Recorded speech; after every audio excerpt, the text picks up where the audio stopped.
questão aqui é que quando nós falamos de fundamentação e, portanto, de a sentença estar fundamentada ou não, nós estamos falando de nulidade.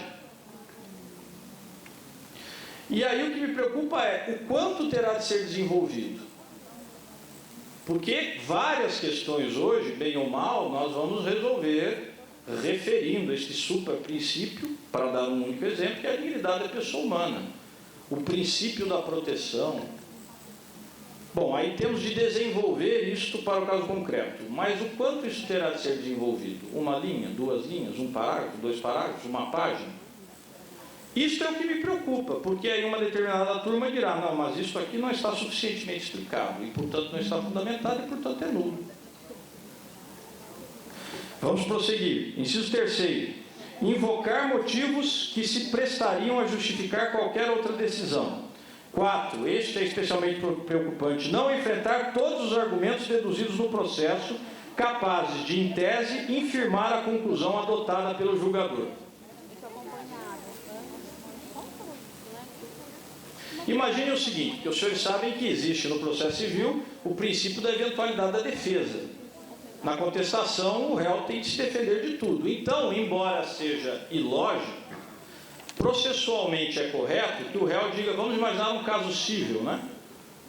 Um acidente de trânsito. O réu pode dizer, simplificando, é claro que o advogado geralmente não faz isso, mas simplificando ele poderia dizer o seguinte, olha, eu não bati no carro do autor. Se eu bati, quem dirigia não era eu. E se eu dirigia, eu não tive culpa. É isso. É a eventualidade dele. Eu não bati. Mas se eu bati, quem estava no volante não era eu. E se era eu no volante, eu não tive culpa. Muito bem. Aí, imagine o seguinte, o juiz, pelas provas, em 2 ou 3 parágrafos, evidencia a culpa do indivíduo. Mas ele não respondeu à primeira alegação, eu não bati, porque está demonstrado pelas fotos do laudo, a materialidade do laudo, está lá. Mas ele não disse isso na sentença, porque é óbvio. É nula essa sentença, porque ele não rebateu este argumento. No nosso métier, os senhores sabem, aquelas contestações geralmente, sobretudo a daqueles escritórios que se especializam, e muito particularmente em questões de banco, né? São contestações bem verborrágicas, digamos assim. E lá no final aparecem teses a respeito de compensação, a respeito de correção monetária, né? A respeito de incidência de imposto de renda. Geralmente nós temos textos padrões para isso. É o meu caso, né? Então, como incidirá imposto de renda, regime de caixa, de competência, etc., já virá tudo isso no dispositivo, que é simplesmente a decisão. Eu não me dou ao trabalho de examinar aqueles argumentos todos, porque é a maneira como eu entendo.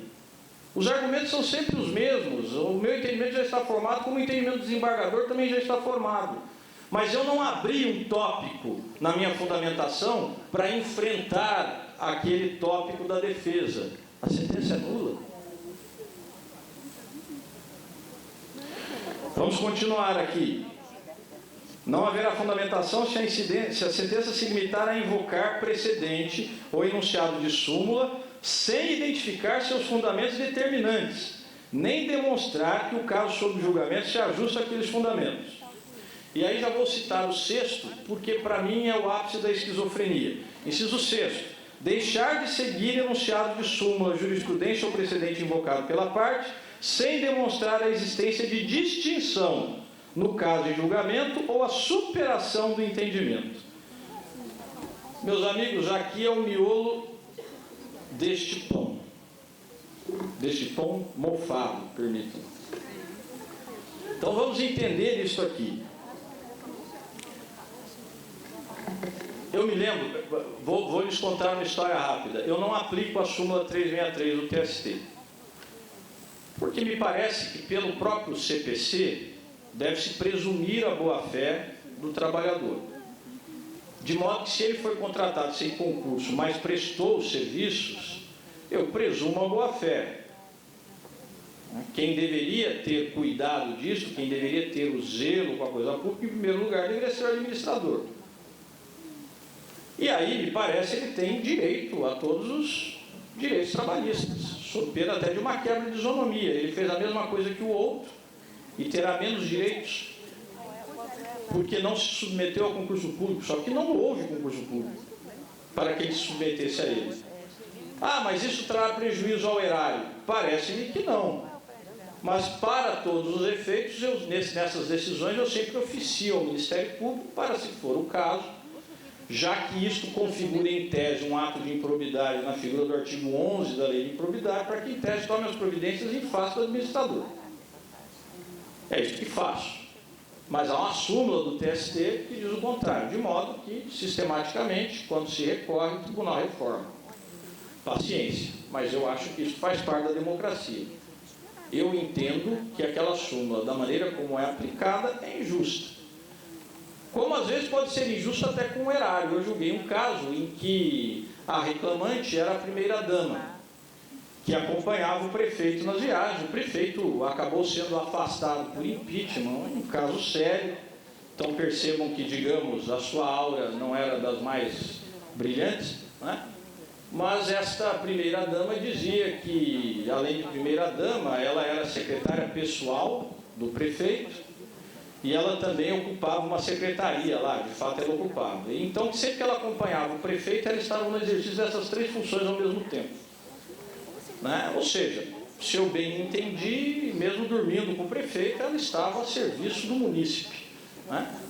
E queria horas extras, etc. E fiz a instrução e me pareceu muito evidente que ela não tinha serviços prestados ao município, sequer na pasta que lhe havia sido atribuída, porque a instrução demonstrou que havia lá um secretário interino que é quem tocava tudo. Vou determinar se pague o salário mínimo e o FGTS? Não, não trabalhou. Então, aqui eu também não apliquei a súmula 363, mas não apliquei nem para pagar aquele mínimo, porque não teve trabalho. Bom, tudo para dizer isso. Claro que, como eu contraria uma súmula, as minhas sentenças nesse caso são grandes. Tem lá umas 9, 10 laudas.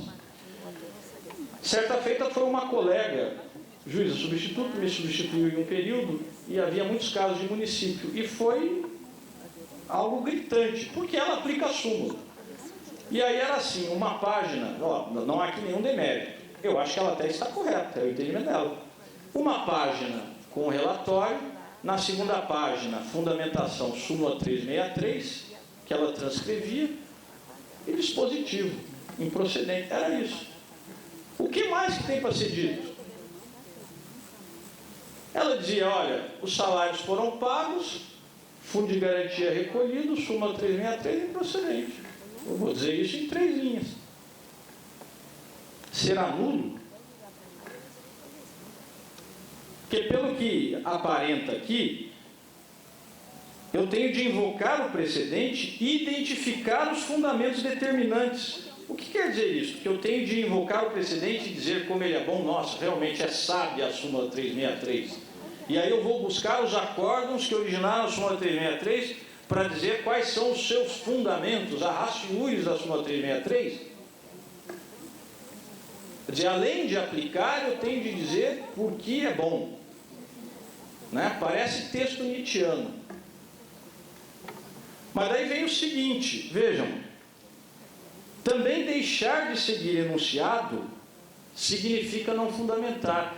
E percebam, o Código tentou elastecer para não dar esta aparência de uma disciplina ideológica para dizer o seguinte, sem demonstrar a existência de distinção no caso do julgamento ou de superação do entendimento.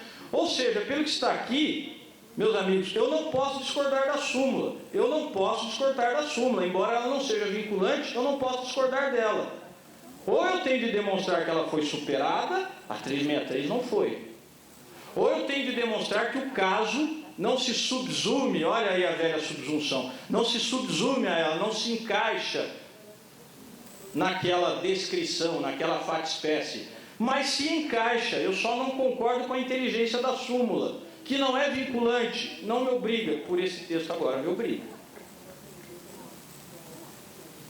Então é assim, se eu não seguir a súmula, em tese, a minha sentença vem para o tribunal e será anulada. Mas se eu seguir a súmula e não disser quão bela ela é, o meu julgamento também vem para o tribunal e será anulado também, porque eu só citei a súmula. Isso é esquizofrênico. Isso é esquizofrênico. E me permitam, este inciso 6º, da maneira como está aqui, é inconstitucional. Súmulas vinculantes existem, o Supremo já disse que nisto a emenda foi constitucional, mas para o Supremo, as outras súmulas, poderá sim o juiz delas divergir. Eu digo dessa esquizofrenia porque dizia isso também ao desembargador Gabriel ontem, a resolução 106, promoção por merecimento, que agora, se tudo der certo, será revisada. Sabem os senhores, entre os critérios de merecimento está seguir súmulas de tribunais superiores, súmulas de orientações de tribunais superiores, né? Felizmente o meu tribunal, por exemplo, ignora isso solenemente, felizmente, porque aquilo é gritantemente constitucional. Porque vejam a mensagem que a resolução dá ao juiz substituto, sobretudo, não só a ele, mas sobretudo a ele. Senhor juiz substituto, o senhor é um juiz independente, o senhor deve se reger apenas pelo princípio da livre convicção motivada, do livre convencimento motivado. Se o senhor discordar visceralmente da justiça, do direito, como plasmado em uma súmula, desde que ela não seja vinculante, o senhor pode discordar. Mas, veja bem, que se você discordar e o seu colega não, ele se promove por merecimento e você não. Mas o que é isso? Ou seja, este juiz, em tese, se exercer a sua independência e decidir contra uma súmula que, a seu ver, contraria o direito, terá prejuízos na carreira? Isto é um absurdo dos absurdos. E agora fica pior com esse texto. Continuo. Parágrafo 2º. Vejam isso aqui. Isso daqui, provavelmente alguns dos teóricos lá da comissão resolveu colocar sem a menor necessidade. Porque isto já é consabidamente assim na teoria geral do direito. Agora, da maneira como se colocou, vai dar margem à discussão. Vejam lá. No caso de colisão entre normas, o órgão jurisdicional deve justificar o objeto e os critérios gerais de ponderação efetuada, enunciando as razões que autorizam a interferência na norma afastada e as premissas fáticas que fundamentam a conclusão. É o princípio da proporcionalidade. Necessidade, adequação, proporcionalidade, sentido estrito. É isso que quiserem traduzir aqui. É Robert Alexis. Mas o Alexis diz isto, e com razão, na colisão de princípios, de normas-princípios, normas com dimensão principiológica, não de normas-regras. Normas-regras, aquelas que têm maior concretude, não se subordinam à ponderação. É simplesmente o que nós aprendemos lá na antiga lei de introdução ao Código Civil, né? A atual lei de introdução às normas de direito brasileiro, né? A regra posterior revoga a anterior, não tem que ponderar nada. Da maneira como está aqui, primeiro, isso não precisava ser dito, e segundo, foi dito de maneira imprecisa. Não seriam as normas princípios, e não precisaria ser dito. E, finalmente, a decisão judicial deve ser interpretada a partir da conjugação de todos os seus elementos em conformidade com o princípio da boa-fé. Parece-me que também não precisava ser dito. Para terminar, meus caros, a famosa desconsideração da pessoa jurídica. Eu pensei este instituto, porque me parece ele será especialmente problemático para nós, na medida em que nós fazemos isso nas nossas execuções, nas nossas cautelares, de uma maneira deformalizada, ou seja, sem grandes preocupações com a forma. como é da natureza da jurisdição que nós exercemos. Isto será problemático, porque fatalmente dirão, a CLT não tem regra a respeito, portanto, subsidiariamente eu tenho de buscar as regras do CPC. E agora nós não teremos o artigo 28 do CDC, não é? O artigo 50 do Código Civil, agora nós teremos um procedimento, que prevê, entre outras coisas, o incidente de desconsideração da personalidade jurídica está instaurado a pedido da parte do Ministério Público. Como ficamos nós outros, né? Às vezes o exequente pede, mas não é o mais comum, pelo menos não na minha jurisdição. Faço o quê? Aguardo. É como eu dizia a vocês da questão do princípio da adequação formal. Isto, se aplicar a nós, terá de ser adequado. Porque, vejam, tanto aqui quanto naquele caso da antecipação dos efeitos da tela de mérito. Imagine o seguinte, está lá um caso evidente de uma tomadora que tem patrimônio, pode pagar, vamos imaginar a antecipação de tutela. A prestadora desapareceu, ou então está lá presente, mas diz, não tenho patrimônio, não vou pagar. Trata-se, desculpem, de verbas rescisórias, incontroversas. A prestadora diz, olha, devo mesmo, é esse valor aí mesmo, só não posso pagar. E a tomadora diz, eu já julguei esses casos, exatamente assim. Digo até o nome, Estrela Azul, Segurança Privada. Não sei se tinha por aqui. Em São Paulo, tinha outras, né? Mas é sempre o mesmo estilo, né? E a tomadora, um grande banco privado, diz o seguinte, não tenho também dúvida nenhuma, a rescisória não foi paga mesmo. Só que é o seguinte, eu sou devedor subsidiário. Eu só pago depois que ela for instada a pagar. Sim, mas ela está dizendo que não paga. Isso ela tem que dizer no momento oportuno. Então, o que eu fazia nesses casos? Continuo fazendo, e isto lá foi pedagógico. Antecipava os efeitos da tela de mérito. De ofício, já determinado um bloqueio naquele valor, que era incontroverso, para ser depositado em 24 horas, ainda dava uma colher de chá, hein? Para ser depositado em 24 horas. Depois das 24 horas, multa de 50% do 467. Moralizou. É claro que levaram ao tribunal, né? Teve tudo, acho que teve até habeas corpus lá, teve tudo. O tribunal terminou chancelando, fez algumas, digamos, algum dimensionamento, mas terminou chancelando, moralizou. Vejam, fiz de ofício. E fiz lá uma fundamentação toda baseada em ponderação, com 2 parágrafos, que eu achei que ficou bem caracterizado o que eu queria dizer. Agora, como eu disse a vocês, o 273 diz a requerimento da parte. Eu podia fazer o seguinte, doutor, o senhor não acha que aqui é um caso de antecipação de tutela? Aí eu olhava para ele e falava, hã? Aí eu falava assim, o advogado requereu antecipação de tutela. Podia fazer isso, né? Eu não teria nenhum problema com o princípio dispositivo, com a iniciativa da parte. Mas percebam que eu estaria sendo, por assim dizer, desonesto com a minha convicção. Me parece que um caso como este não se há de observar este requerimento da parte, porque há interesses mais valiosos em jogo. Aqui será a mesma coisa. Aqui será a mesma coisa, ou será o fim das nossas execuções.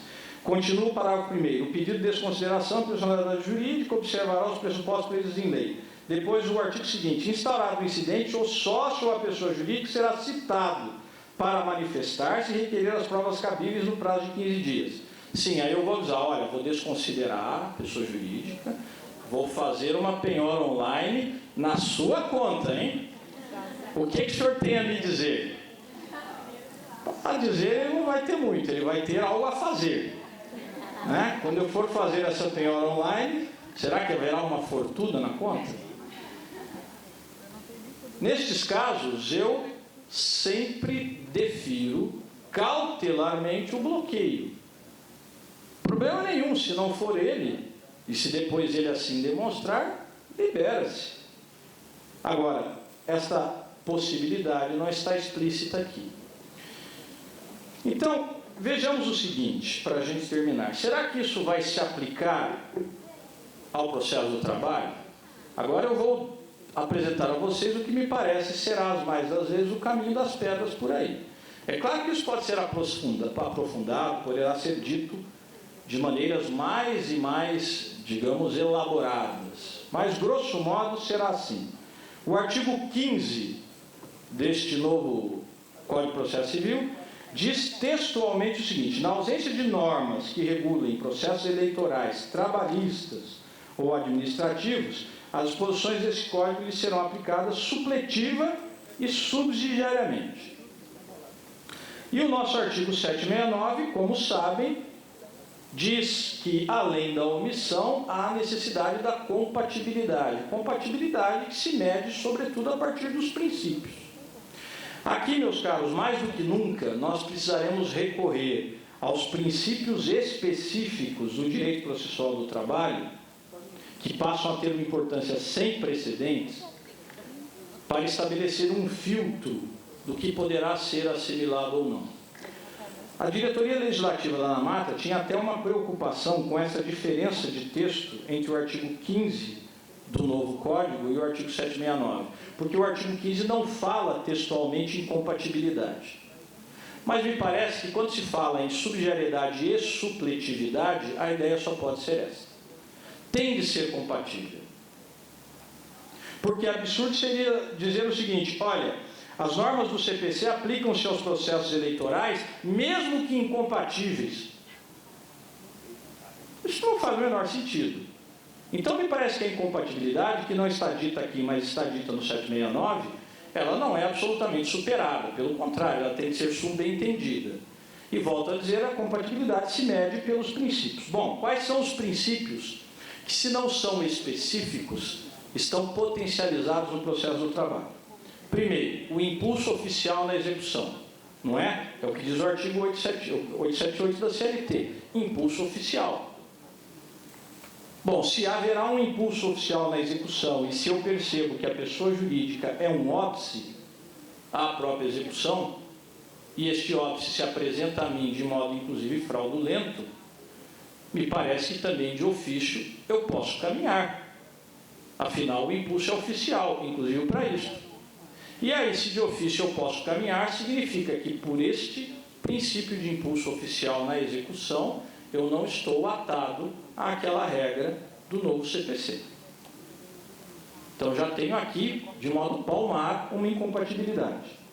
A celeridade, a simplicidade das formas. Este é um princípio, de fato, específico do processo de trabalho.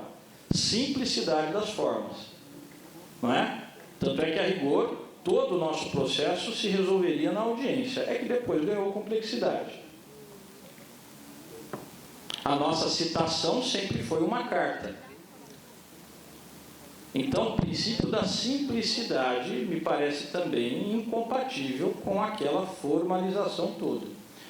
A informalidade, que é um corolário da simplicidade, a efetividade jurisdicional, especialmente na sede executiva, que entre nós, pelo caráter alimentar dos créditos que em geral executamos, é um princípio que ganha em dimensão, que se intensifica, e outros que os senhores vão descobrir no processo laboral. Mas apenas por esses, me parece, já poderemos dizer que aquele procedimento específico de desconsideração da pessoa jurídica não se aplicará a nós.